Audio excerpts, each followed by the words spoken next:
Hello and welcome to another weekly Bible study. I hope y'all have had a good week, good evening, and I hope you've been very blessed. I do got a praise report I want to mention. I don't know if any of my listeners or the listeners that know me or keep up with my other YouTube account, but BVD, I've talked to you about him. Hmm. I heard he was doing better, and he was actually talking to another friend of mine, and he sent me a text message today with just flex arm emojis telling me he's getting better, doing better. So there's just a praise report. Good, good. Yeah, very good. You got anything you want to say before we get started? Um, no, I think we just need to get into it. Well, of course, our social media platforms, but that's going to be in the description box down below. But yeah, let's get started. Today's Bible study is time out. Time out. And when we, especially at this time of the year time out, you think football time out. Hmm. But sometimes as children, we act up, and what happens? Some parents give their kids time out, or you could have been like my folks, took time out of their busy day to whoop my behind. Yeah, time out as I take his belt off. Hmm. But yeah, you get put in time out. All right. Why would you be put in time out? Because you've done something wrong. It gives you time to sit down and think about your actions and readjust your thinking. Hmm. Well, sometimes God puts us in time out. Not necessarily putting us in a corner, making us sit there and think about the actions of our past, but Hmm. He puts us in time out. Hmm. Yeah, perfect example. Jonah. I'm not going to read a whole story. I mean, if you want to read it, you can go to the book of Jonah. That would be found in the Old Testament. Hmm. But Jonah, chapter 1, verse 17. Now the Lord prepared a giant fish to swallow Jonah, and Jonah was in the belly of the fish for 3 days and 3 nights. Okay, I'm going to backtrack a little bit. Hmm. God told Jonah to go to Nineveh, and he didn't want to go. He didn't just flat out say no, but he goes, "I'm going." What did he say? He's going to go to Tarsus. Yeah, he boarded a ship to go to Tarshish, which is ironic because the writer of pretty much the entire New Testament is from Tarshish. But he goes, I ain't gonna go. And well, it all went downhill.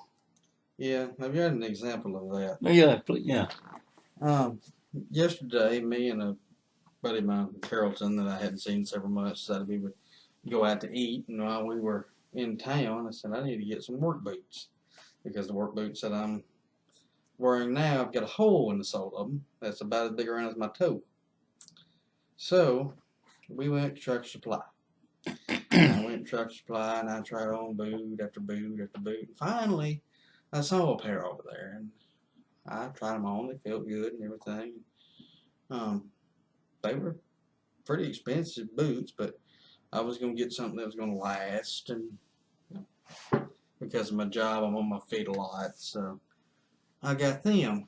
And this afternoon, during service, which we had service from 5 to 6, I'm sitting in the back of the church behind the control board because that's where I sit when I'm not with the band. Um, and I get noticing something. Those boots that I bought are steel toed. Uh-oh. And all of a sudden, all those positive things that I had to say for those boots went out the window. All of a sudden, they became heavy. Circulation wasn't good in them, and they were downright too narrow and uncomfortable, even with me getting an extra wide size. So I went from everything's great with these boots to I gotta take these back. It's the same way that Jonah did here. Jonah went and got on that boat to Tarshish and said, Hey, everything's fine. I'm gonna go to Tarshish. I ain't gonna deal with Nineveh. I've outrun the Lord. About that time a storm comes up and he figures out, no, I didn't. I didn't even get close. No. Okay, well, are you done? Yeah. I'm sorry if I cut you off. Yeah. Okay, well, Jonah's in the fish for 3 days and 3 nights, and I'm me being a fisherman, I think I was a largemouth bass. I mean that's my take on it. But he's in the fish for 3 days and 3 nights. Now, he smelled lovely. Mm-hmm. I mean, give him time to think about his actions. He's in timeout. He's thinking about his actions. Well, there's another thing too. A lot of people, when they get on a boat, just the movement in the boat can make them seasick. Can you imagine being in the belly of a great fish, as much movement as a great fish does in the water, with the smell of what it's been eating and digesting around you? Oh, that's just yeah. That's a whole new meaning to time out, I guess. Mm-hmm. Well, after his stay in time out, Mm-hmm. God has the fish, belch him up on shore. The word doesn't say belch; it says vomit. Well, belch, font. Yep. I think some translations may say belch. Well, he threw him up. He puked him up. Yeah. Just southern as we can put it. Yeah.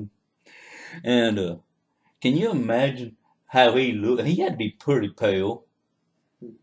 Probably had seaweed or something wrapped around that neck of his. Yeah, he's probably sitting somewhere between the water and the shore, covered in whale puke. Do you think he bathed? The Bible don't say he bathed. I'm gonna take some Aldridge liberties here and say he at least dipped himself in that water a couple times to get that stuff off of him. I'm going to have to disagree with you. That time out that he was in changed his mind to the point where he's like, you know what? I just bathed later. God wants me to go to Nineveh. I'm going to Nineveh. Mm-hmm. They'll just hold their nose. And he goes to Nineveh and does God's will. Mm-hmm. And ended up, they repented, and God did not, Destroy Nineveh. destroy Nineveh. And Jonah got mad. Well, I wasn't going to bring that up, but yes, he got mad and had a pity party. Yeah, and then told the Lord just to go ahead and kill him. Yeah, but he didn't. All right. Like I've referenced before, sometimes God puts us in timeout. Mm-hmm. Why? Have you ever been in a situation where God puts you in a timeout that come to mind? Because at the moment, I cannot think of any from me. Mm-hmm. All right. See, I have a very big tendency to run ahead of myself. You too? Yeah. I'm a very detailed planner. I'm a very organized planner. I have everything planned down to the T.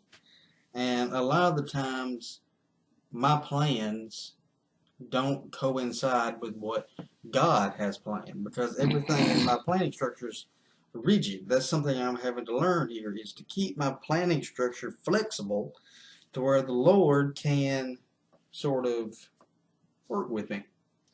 So, case in point, I graduated from college on April 24th of 2021, and I already had my plan. I was going to get me like an office job, and then I was going to work for a little while, and then I was going to go get my master's degree, and I was going to work in a college for the rest of my life. Sounds like a pretty stable, decent plan.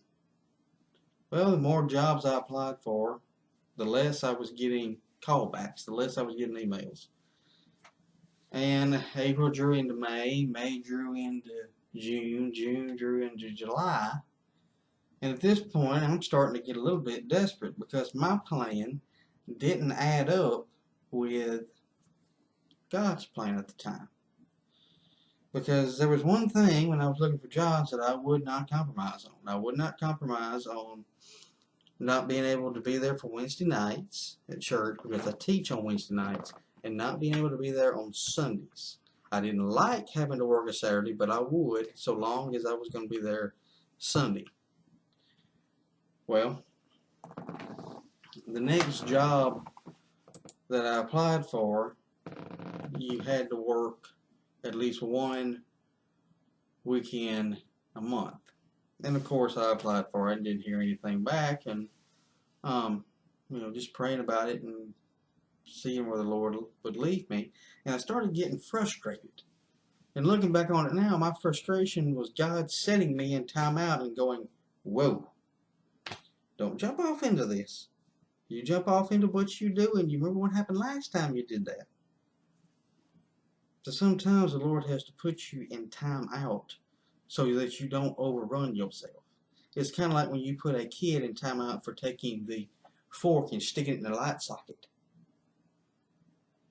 Yeah, that don't end well. Yeah, that's what I was trying to do. I was trying to take the fork, stick it in the light socket. Well, at the end of July, Brother Fred Ray and my uncle were discussing something to do with the town of Kennedy, and Dad happened to overhear it.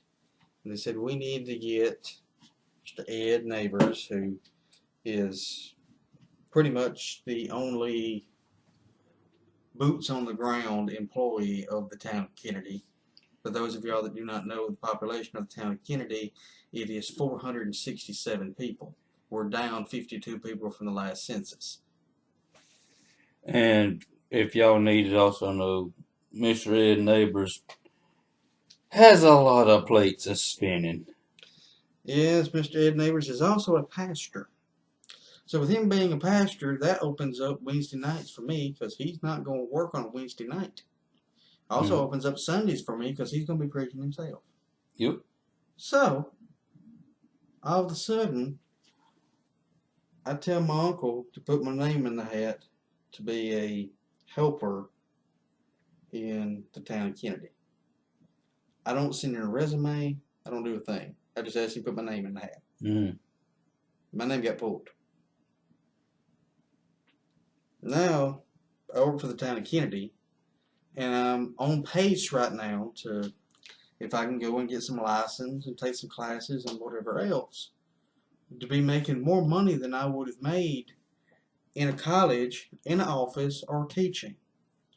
All because the Lord set me in time out long enough to get me to see, hey, your plans are not my plans. Pretty good example. I wish I could bring one to the table, but I'm drawing a blank right now. I'm sure it's happened. I wouldn't. You got one? Yeah, I know exactly of a time Lord put you in time out. Are you talking about this? We're sitting in it. Okay, please explain, because You had been trying for what? I've been trying to get a place in here for years. Yeah, 4 years? A lot longer than that. Anyway, the Lord put you in that timeout frame because you weren't ready to be on your own. I necessarily didn't see it that way. Yeah. If he had let you get one of these apartments when you were 28, 29 years old. 18, like when I replied. Yeah. Yeah. Think of the mistakes that you have made from 18 and the things that you've learned. Would you still be in the situation that you are now if you got the apartment at 18? No. Probably, no, I made some stupid decisions. Yeah. See, the Lord doesn't hold things back from us to be cruel. He holds things back for us to be able to savor it more when it's released. Let me give you an example. For those of you that have kids and grandkids that are listening right now, we all know that in a few short months there will be a thing called Christmas come up. And y'all will buy these kids and grandkids a thing called a Christmas present. And these kids and these grandkids will pester the ever-loving dickens out of you to figure out what is in that box. It's the same way we do with God. See, the thing is, if you bought the gift, bought the Christmas present, and just walked up and handed it to the kid and walked off, yeah, he's going to have a little bit of joy from a little bit of happiness from getting the gift, but it isn't the same. I know some of the best gifts that I got back when I was little was the ones I had to wait a long, long time for.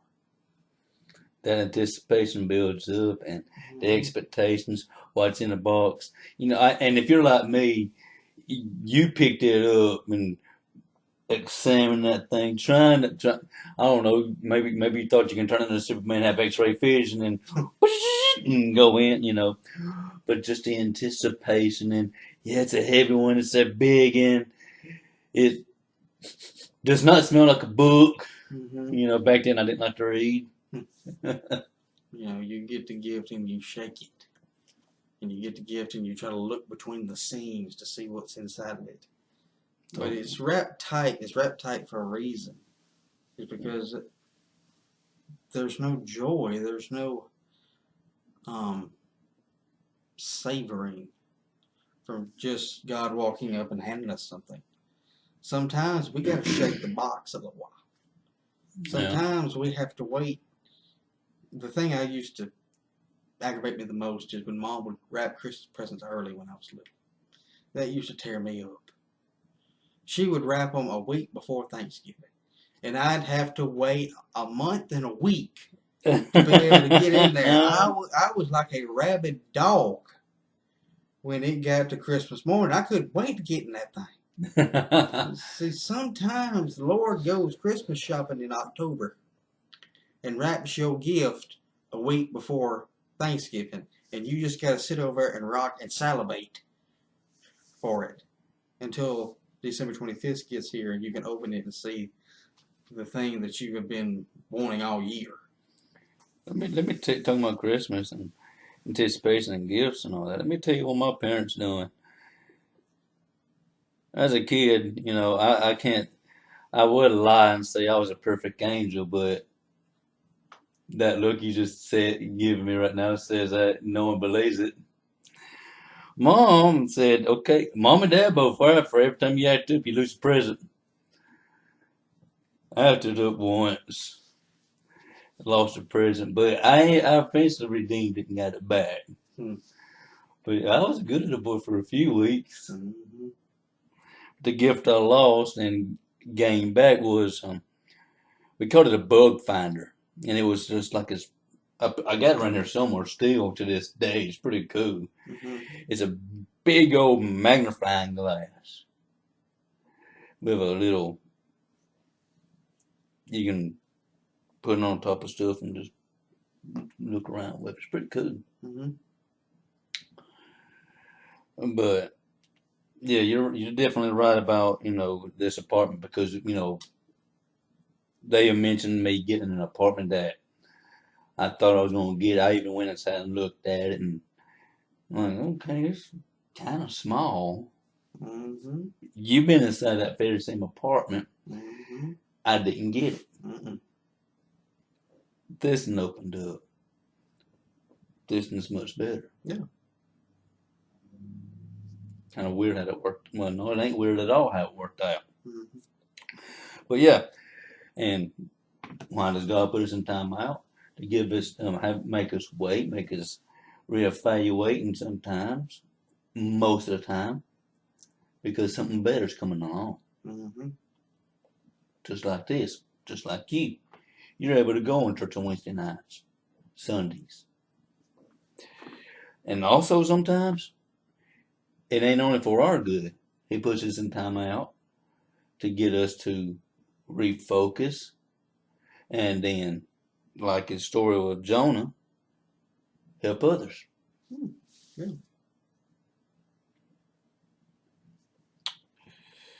So, I'm reckon we're about to wrap things up.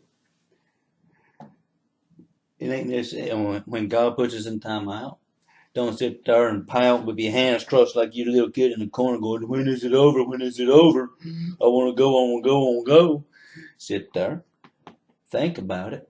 Because there's a good reason why God puts us in time out. Mm-hmm. And it's that time and time out where we need to reevaluate, refocus, and recharge, and then go out and do God's work. Okay. And short and sweet and to the point, I reckon. That's about all I got. You got anything else you want to add? No, I don't believe it do. All right. Well, once again, we end every Bible study as this, which I totally forgot to open us with prayer. I'm in timeout, I guess. I don't know, but we'll definitely close this. But we're gonna have social media platforms. They're gonna be. No, my friends, you're not in timeout. You're at the doghouse. Oh, well, just feed me. Oh, well, you're in there too. We both forgot. Yeah, but you're the one running this week. You're supposed to remember. Yeah, you're right. But we social media platforms, they're going to be in the description box down below. If you have any questions, feel free to come forth and ask us. I think now I got to where you can leave comments. I don't know why it was turned off. Yeah, I noticed that. That wasn't by my doings. I think I got it fixed. So feel free to comment. I'll leave the email down here if you want to do that. Or if you don't feel comfortable talking to these two rednecks, seek out someone you know. Speak for yourself. But I believe I say a word of prayer and we get out of here.